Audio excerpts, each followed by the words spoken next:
Hi, I'm CRollur. And I'm Willy. And I'm Alex. Welcome to our podcast.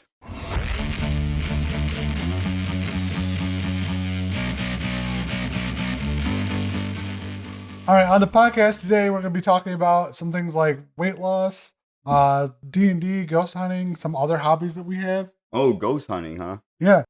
So you appear to be looking pretty good. You've lost quite a bit of weight. Can you tell me about that? Yeah, sure. I've lost about 225 pounds altogether. I had weight loss surgery, and then with where we work, I had to do a 12-month program on how to pretty much relearn, reteach everything I had to do. I had to relearn how to eat, drink, different things like how to pretty much like how to exercise and what to eat. I had to go see a nutritionist for the whole 12 months before the surgery. I just got one question. Yeah. Like, they keep track of like what vitamins and what you eat. Everything is based off of your weights, and then you're like, because you got to do a bunch of blood work and stuff beforehand, And they can base see everything. like what Yep. your nutritional value that you're getting from what you eat. Or what. Yep, they base everything off of your blood work and your body type. Really, they can actually see all that stuff in your blood work. Oh yeah, and they take a lot too. Now, I partially inspired by you and partially motivated by other factors. I have also went on a weight loss journey of my own. I didn't have a surgery, but I have lost like 75 pounds. And I found that a lot of like diets and fads seem to be not helpful in the fact that you can't keep it off because they're just fads. And once you go back to whatever you were on, you're just going to gain the weight back. So you have to pick something that you can stick to and stay with. And I think that's a lot of what your whole program is about, isn't it? Is learning how to change your lifestyle and what to eat, how to exercise, and how to keep exercising. Yeah, it's pretty much that. You have to pretty much revamp your whole entire life. You got to do just different. It's just different aspects. Like you gotta I've tried before the surgery. I tried several diets. I counted my calories. I did low carb. I tried Atkins. I tried Weight Watchers, and I tried going to the doctor and getting prescribed weight loss pills. It worked, but like you said, you hit that plateau, and with a lot of people, you get frustrated because you're not seeing the results you want to see. And then when you hit that brick wall, what you don't know, because when you're doing it, because when you're doing the 12-month program, they teach you that when you hit that brick wall, you got to change it up. Is it really hard to like actually stay in that program? Like your mindset on staying with that program. You know what I'm saying? Like fight yourself to actually stay on it. Yeah, for me, it was all about setting up a hobby, and I'd set up one at a time. Like the first thing I did is I eliminated milk as a thing. I like milk. Because milk as a drink is just wasted calories when you could be drinking water. Like soda, milk, and all these other things are wasted calories. And then I had to like do daily walks as an exercise. And then I went up from there. And then I did some other changes to my diet, limiting certain fatty products, certain breads, and substituting them. But it's all gradual, but it's all not habit changing thing. And you gotta be able to maintain those habits. Otherwise you're just gonna fall back into your old habits. No, well, my question was like, how hard is it not to go back to those habits? Pretty hard, actually. Yeah, that's why I really wanted to know, like, how hard is it? I know some people say that it takes like at least a month or two to just maintain the habit and not fall back into it instinctively. But even then, you're still fighting it the whole time. Right. So, like, with the comparison, do you think it's harder than what it is to quit smoking? With smoking, you have a physical addiction more and a mental addiction. So smoking might be harder, but I don't have practical experience in that matter. Do you have any experience in that matter? Not with that. I never got on to smoking, but when I did go through the 12-month program, they do say that overeating is a food addiction and that it's just as hard to quit. As to answer your question, they say it's mental it's physical. It's just as hard. I mean, even though I've lost all this weight, there's still things that I do to this day that like I'm just like, what are you doing?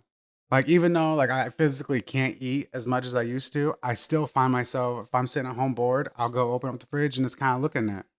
It's just it's just something. It's like a habit, you know. You Yeah, just figure out break it. it's a thing that will really never go away, Yeah, right? it's all 100% Like even mental. there's smokers out there that quit smoking, right? Yeah. For like last 10 years, and they see someone smoking a cigarette, they're just like, Yeah, I they mean, want it.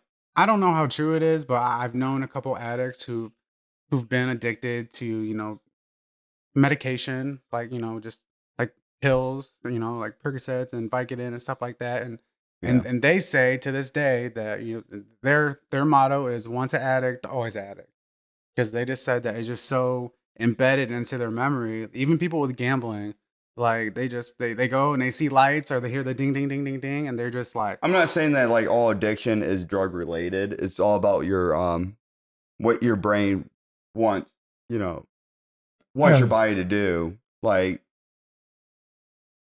there's There's several things in the brain that could be a factor to this, and I'm not going to name like any part of the brain because I don't know any of it, but there's a lot of levels in the brain that, it's like I tell you, like you want food, you want more of that drug that you want. yeah. Well, like I said, when I was doing the program, they just say there's a lot of like there's they use this word a lot. They said triggers.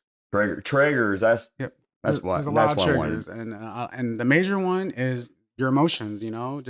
Just like when people tend to overeat. You're upset. You had a hard day. I want some pizza. I want some ice cream, mashed potatoes. Like it's all that. It's the same thing with people who have just other addictions. Like just smoking. Some people can't drive in a car without puffing a cigarette. They're getting behind the wheel and they're just like, you know what? I'm itching for a cigarette. Do you guys think that work addiction is possible? people that gotta stay busy at all times. Yeah, like Otherwise, they working feel all kinds of overtime and just staying busy and just working all kinds of overtime. yeah. Is that That is a addiction? thing. And I know people who have fallen victim to that. But back to the weight loss thing. Have you noticed that people treat you different since you've lost the weight? Oh, absolutely. it's it's almost comical on how people treat you differently based on just your appearance. It's almost insulting, Like I've had several people that I've never talked to before that never really wanted to have a conversation with me, and now they come up to me and they're just like, "Hey, how you doing?" Like Yeah, Really? there's this one girl at work that started saying hi to me that never talked to me before since I've lost the weight, and I thought that was a little odd. I don't really engage her that much, but that's a whole nother thing. yeah, I mean, it's kind of hard to think because someone did point out to me that even though I find it insulting that these people never engaged with me before, they also say that people are inspired by what you're doing. They're drawn to. They're seeing somebody do hard work. They're seeing somebody who doesn't give up, and some people are drawn to that. It's They feel inspired by it. it's not always a level of petty, but sometimes it's a level of inspiration.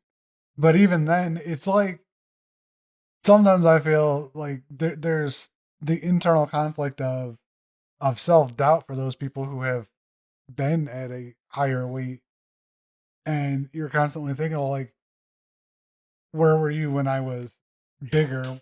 Like when I was struggling with my problems. Well,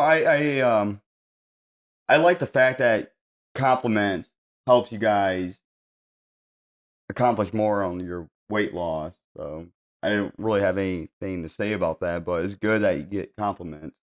Yeah, it definitely feels good when people notice that the hard work you're putting in is And actually it cuts paying out off. that trigger that you were talking about earlier, right?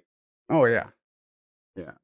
Definitely like if you're having a bad day and someone's like, "Hey, I can really tell you've lost a bunch of weight. You're doing a good job." Like, it can turn your whole day around just Yeah, having one nice exactly. comment. You just see like different types of people when you're going through a weight loss journey. It's like it's just funny. They're just You can see how people like actually are. yeah, yeah, it's just Either they trying to help you or they're just like oh, you can't do it.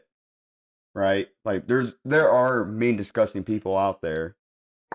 Well, yeah, so typically from, the weight loss surgery perspective, everybody, including myself, before I decided to go down that route, people would say that, oh, you're taking the easy way out. You're cheating yourself by getting that surgery. Yeah, And fuck them. well, I can tell you from my personal experience that it is not easy whatsoever. In fact, it is one of the hardest things I had to do physically and emotionally. Right. And, there's just certain aspects of my life now that I can't ever change. Like I have to take vitamins every day. I can't take my daughter out to go get a scoop of ice cream. I have to, if we want to go out for dessert, I got to sit there and watch them eat it. Not that I feel the need to eat is not there no more because part of the surgery, they scrape like a hormone inside your stomach Ooh. out that pretty much tells you when you're hungry. But it's just little things like that, it's just, you're kind of like, man, you know, you feel left out sometimes, but you got to keep reminding yourself that it was for the best. It's for the better. So, what kind of like hobbies have you been doing after the surgery? I've been way more athletic than I was able to beforehand because, when I was 400 plus pounds, there's a lot of things I couldn't do. I couldn't sit in a kayak. I couldn't ride a ride at Cedar Point. I couldn't ride a bicycle.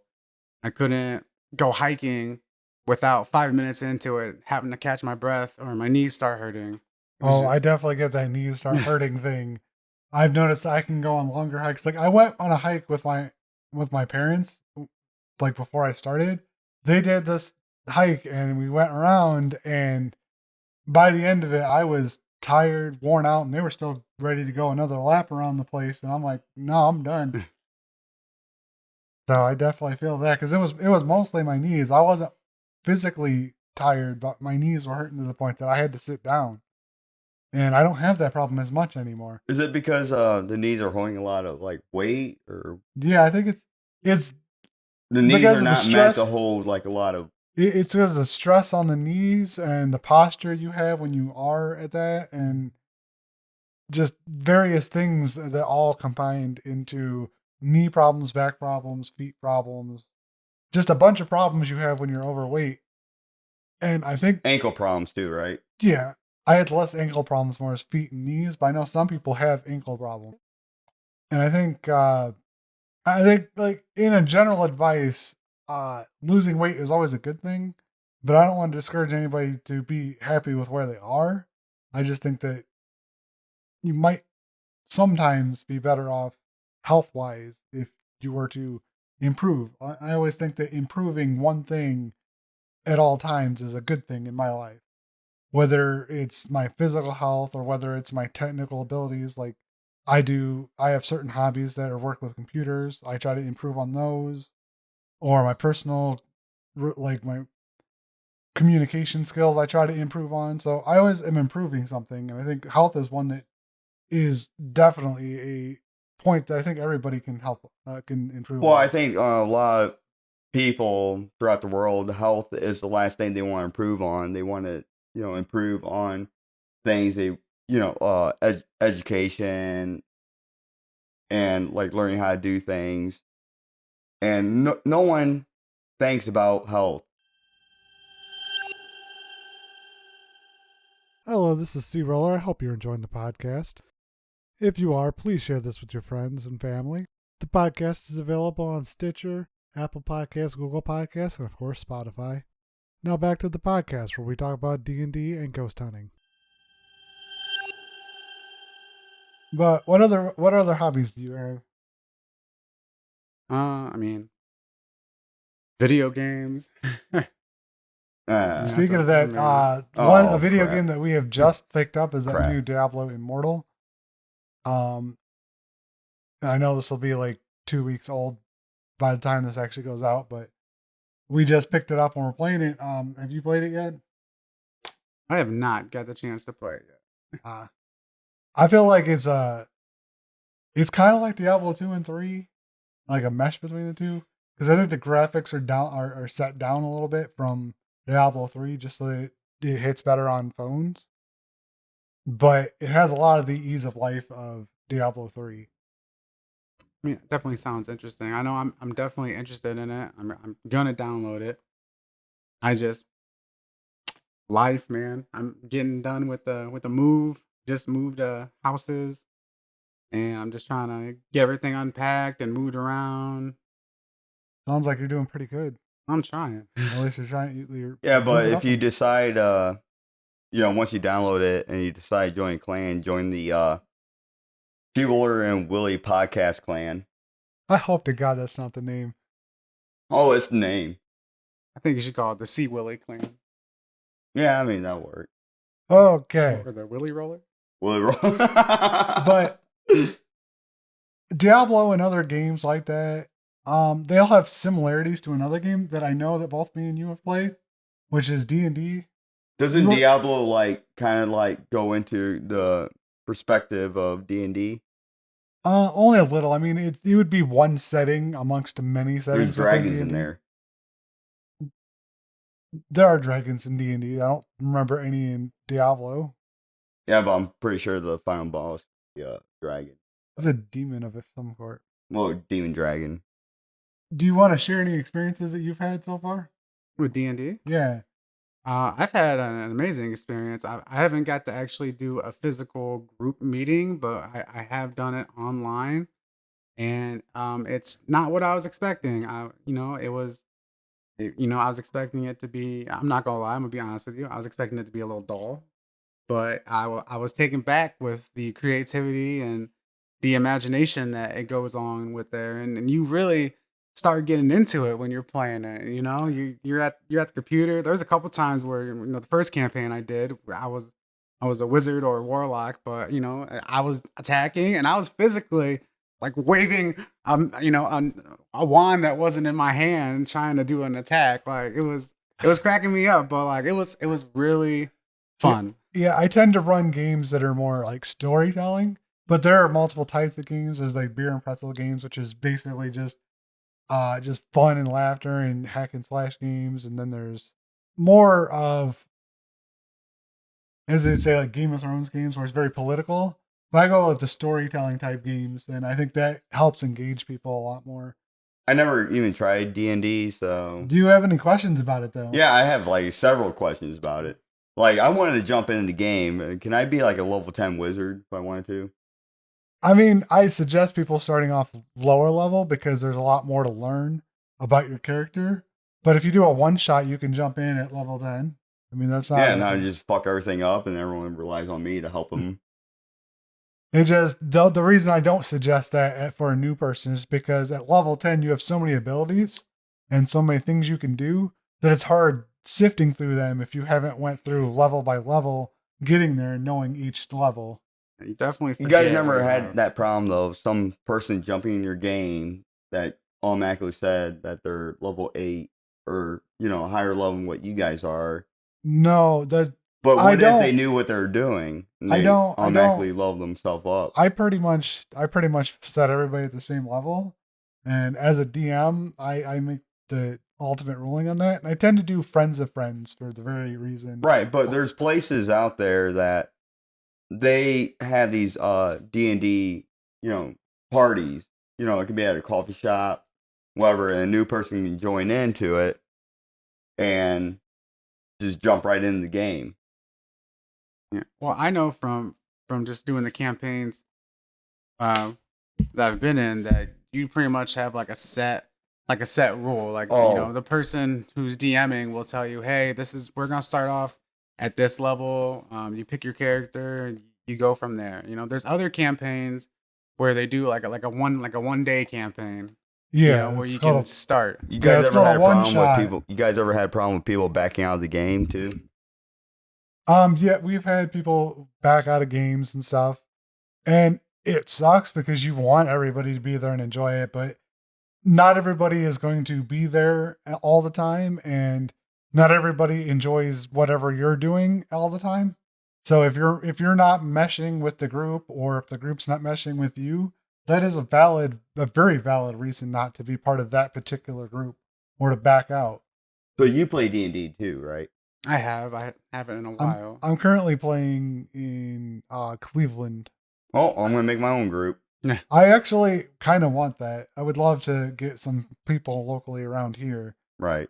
But yeah, I think it's a pretty fun thing, and I think that anybody who's interested in tabletop games should at least try them, whether it's D&D, Pathfinder, Starfinder, um, Cthulhu, Vampire the Masquerade. Like any of these tabletop games are pretty fun, and I think it'd be cool for people to try them. Think Risk is fun.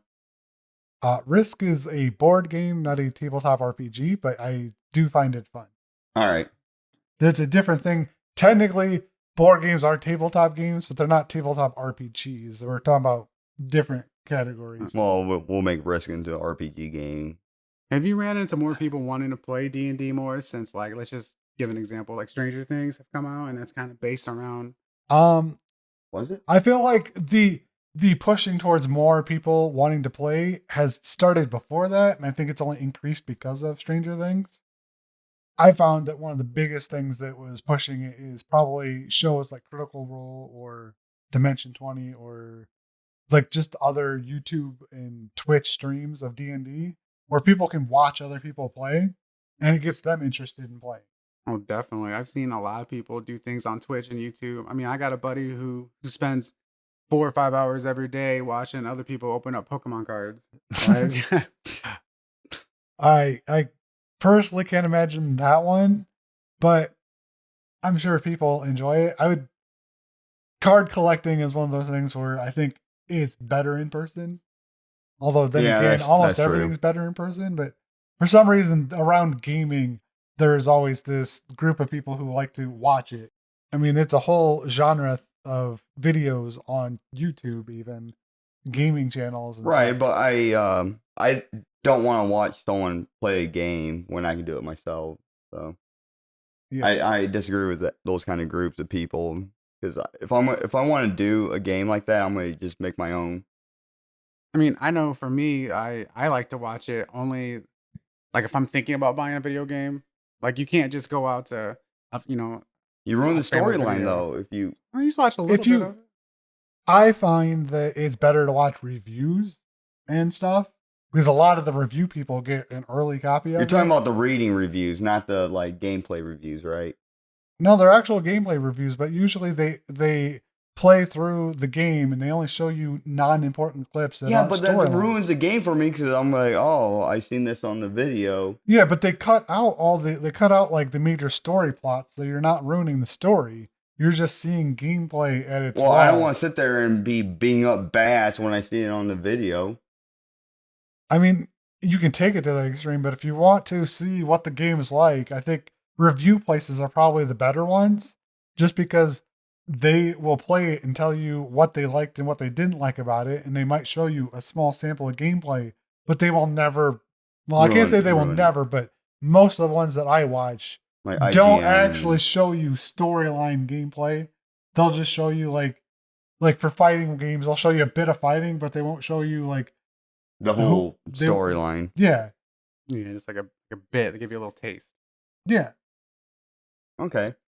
I So like that. review places are probably better than watching it on Twitch, watching somebody play through it. I mean, Like I think a playthrough, it's cool if you want to watch a playthrough, but if you're just trying to check out a game and see if it's worth playing, I think review sites. So why do people watch the playthroughs? Some people can't afford the games and still want to enjoy them. Some Oh, people I don't got have you. the Okay. time, or some people really just don't have the inspiration to play a game and just want to see somebody else do it. I might do as a modern day strategy guide too. They're stuck on a part, don't know where to go, don't know what to do. So they just YouTube it. Yeah. I did that on Zelda Breath of the Wild, so on every shrine. So Yeah.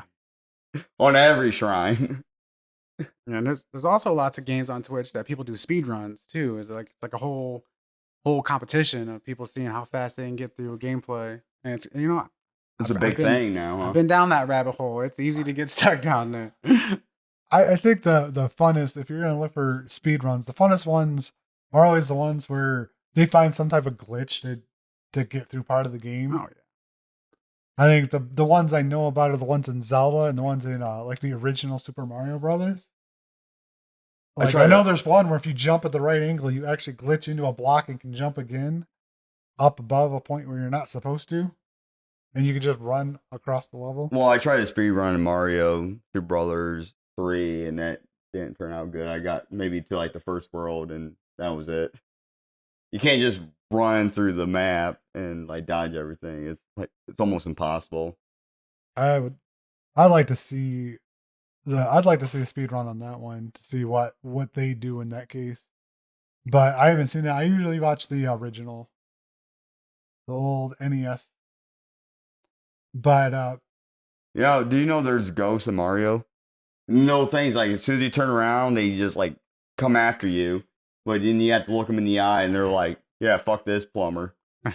yeah, and speaking of ghost and of things that you would rather do yourself rather than watch, what about ghost hunting? Not really. I always wanted to do it, but I wanted to ask Alex because he's the one that knows more about it.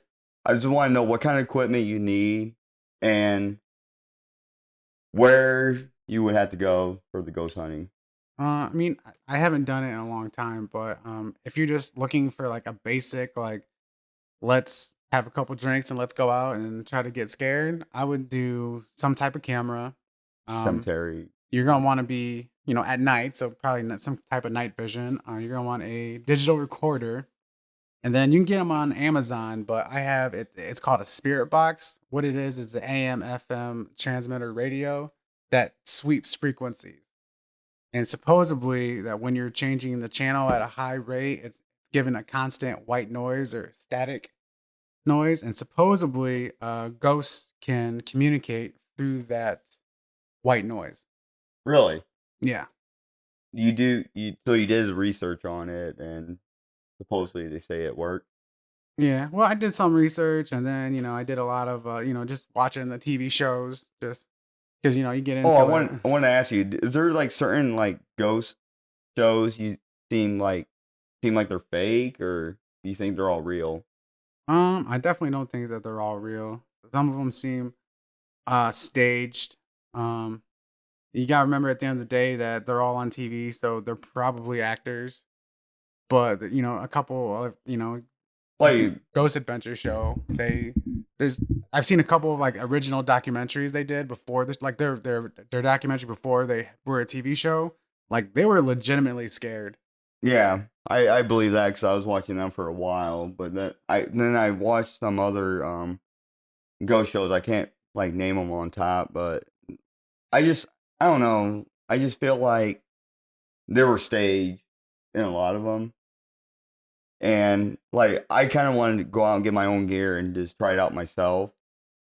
Like where would be the best place to go in like Ohio? Honestly, probably the what is it? The penitentiary in Mansfield, Yeah, but I the heard reformatory. they put speakers up through that prison. I went through a tour. I did not see no speakers during the tour. It was all, I don't want to say broken down and busted, but it was definitely So it is like creepy. real. Yeah, I know. Now, part of that prison, they like a small portion of it, they do have blocked off because they turned it into a haunted house. But there's an actual tour that you can go through that's not part of that. Where you go through the cell blocks and where they were living. There's like a chapel in there. Huh. It's super cool. It's Fun, exciting. But wouldn't you have to get permission to be there to do ghost hunting? yes, you I can think actually I think you'd have to have some kind of establishment before you even try that. you can actually get online and schedule like an overnight visit, but they're usually like 6 months to a year booked up. So if you want to do Ooh. it, you got to do it ahead of time. And there's also during Halloween you can go through there and ghost hunt, but that's part of like the haunted house portion. And that's when the speakers come involved, right? Probably, yeah. That's what I I was mean, probably hearing. that actually, I mean, that if it's part of a haunted house, they're purposely trying to make it as scary as possible. Oh, okay, I got you. They're not even concerned with whether it's real or not. But just doing the tour, like I went through there and it was very like a heavy feeling in a room. Like it was, I mean, because you go in there and you're just like, okay, cool. It's supposed to be like one of the most haunted places in Ohio. And you're just like, what's gonna happen? I mean, typically nothing happened, but You just felt the aroma there's of this the. feeling. I mean, I did Yeah. walk past. I don't have it. I have my phone, but I was going through there walking. I was videotaping because I was just like, if I catch something, that'd be cool. Yeah. And we walked past one of the cells, and they're like side by side. You pretty much fit your body in there, and that's it. And there's bunk beds in there, so like you got room to stand, a toilet, and then bunk beds. Like that's it. But one of them, there was like a chain, and I walked past there, and it was swinging. So I was just like, somebody probably walked by. So I grabbed the chain, I stopped it, I backed up, and then all of a sudden it started swinging again. No shit. Ooh. That's spooky. Damn. I was like, all right, I'm out. That's spooky. I mean, I'm not necessarily a big believer in ghosts, but I mean, if I saw that personally, I probably might lean towards believing. So Yeah, the fact that I physically stopped it and then it started again, man, and it's not drafty, and I mean it's cold because it's all cement and iron, but right. like as far as airflow goes, there was no airflow in there. It was pretty creepy. Was that the scariest place you went ghost hunting in? It was definitely the heaviest feeling I felt. But as far as like personally going ghost hunting, I went to what is it? Near Fremont. It's like that. What was it Tendon Bridge?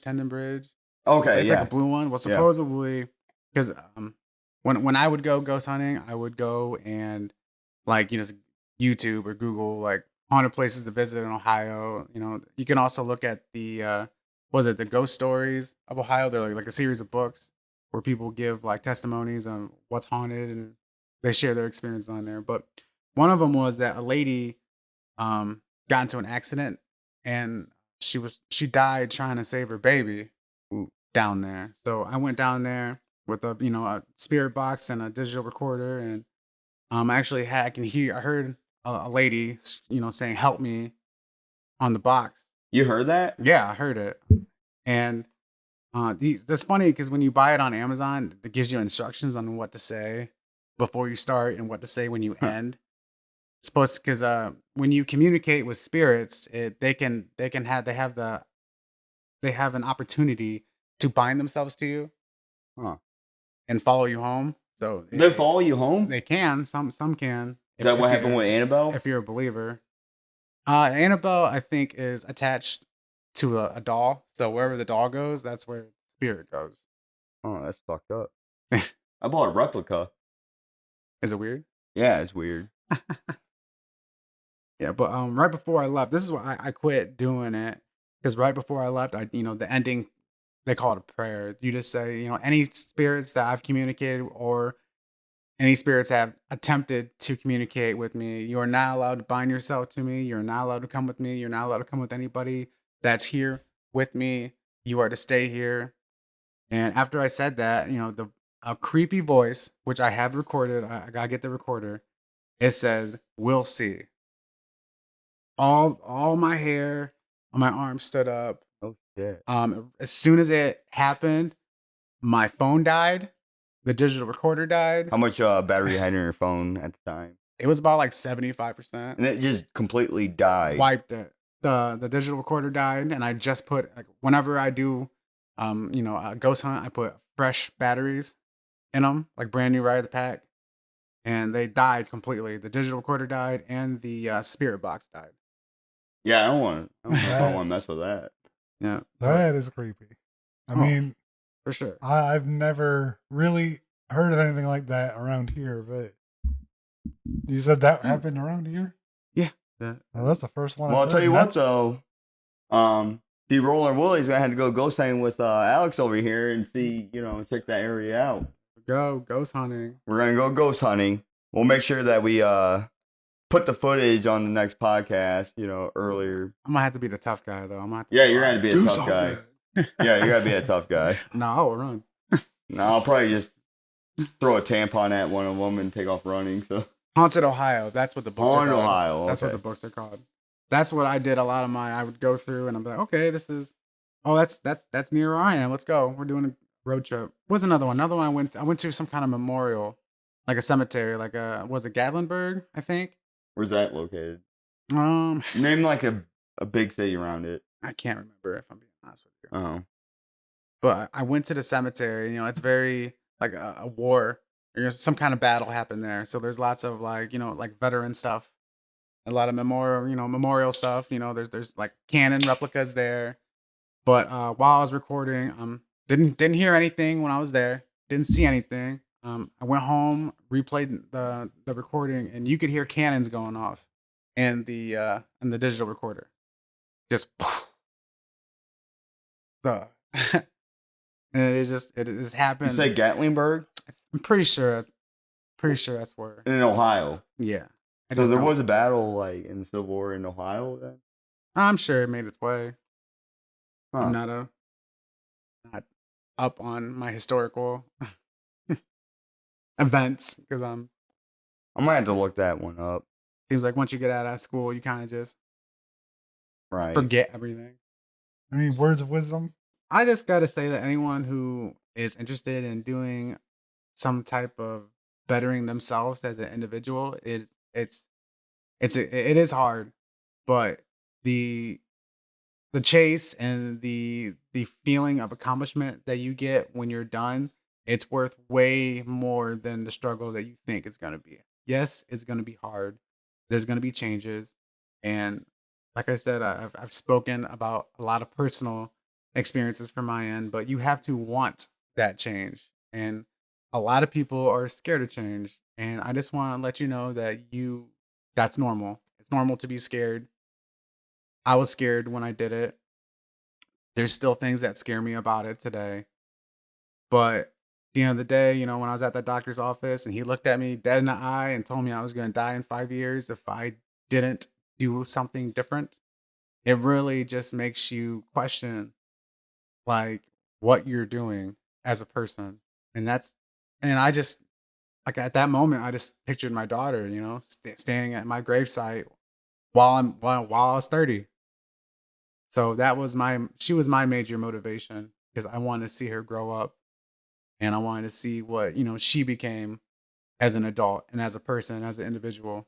And I felt like I was going to cheat her out of that if I didn't do something for myself. That is like really, really cute. Really cute. I try to be wholesome. All right. With that said, I hope you've enjoyed our podcast, the CRollur and Willy podcast. Willy!